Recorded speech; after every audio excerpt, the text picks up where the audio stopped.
Hello दोस्तों, राधे राधे, जय श्री कृष्ण, हर हर महादेव।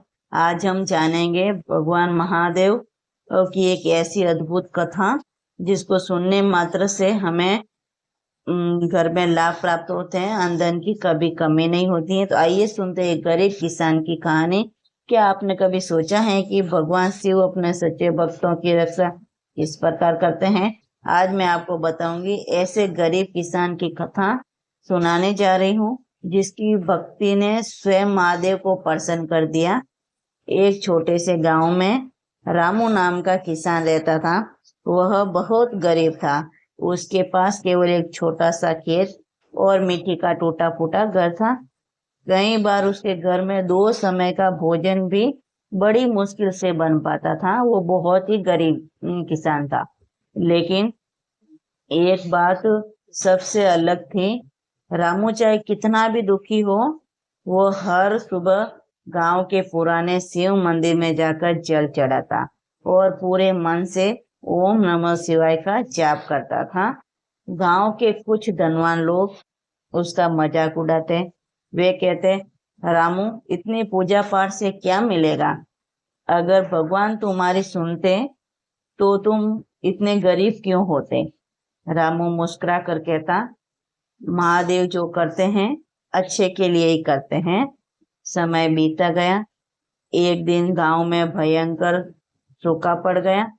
खेत सूखने लगे, कुएं खाली होने लगे और लोगों की फसलें बर्बाद होने लगी। धनवान लोगों को अपनी दौलत पर बहुत घमंड था। उन्होंने अनाज छुपा कर रखना शुरू कर दिया था और जरूरतमंदों की मदद करने से इनकार कर दिया। लेकिन रामू के पास जो थोड़ा बहुत अनाज था वह भी गरीबों में बांट देता था। उस रात भगवान शिव उसकी भक्ति और दया से अत्यंत प्रसन्न हुए। स्वप्न में महादेव प्रकट हुए और बोले, वत्स रामू, मैं तुमने कठिन समय में भी दूसरों की सहायता की है।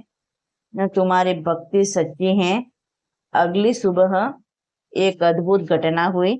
गांव के पास वर्षों से सूखा पड़ा एक झरना अचानक फिर से बहने लगा। उसकी उसका पानी सीधे रामू के खेत में तक पहुंच गया।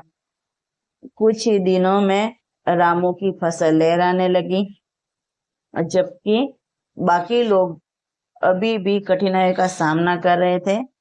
तब गांव वालों को अपनी गलती का एहसास हुआ। वे समझ गए कि धन से बड़ा पुण्य कोई भक्ति होती है। धन से बड़ा पुण्य और भक्ति होती है। जो लोग पहले रामू को मजाक उड़ाते थे वे उसके पास आए और क्षमा मांगी। रामू ने किसी से बदला नहीं लिया। उसने सबको माफ कर दिया और अपनी फसल का हिस्सा पूरे गांव में बांट दिया। उस रात महादेव फिर स्वप्न में आए और बोले, सच्चा भक्त वही है जो दूसरों को भला करे। मैं अपने भक्तों को कभी अकेला नहीं छोड़ता। उस दिन के बाद गांव में सुख शांति समृद्धि लौट आई। इस कथा से हमें ये शिक्षा मिलती है कि भगवान शिव भक्ति दया अच्छे कर्मों से प्रसन्न होते हैं। घमंड और लालच अनंत दुख देते हैं, जबकि सच्ची श्रद्धा जीवन को बदल सकती हैं। यदि आप भी महादेव के भक्त हैं तो कमेंट में हर हर महादेव जरूर लिखना। अवश्य लिखें। हर हर महादेव।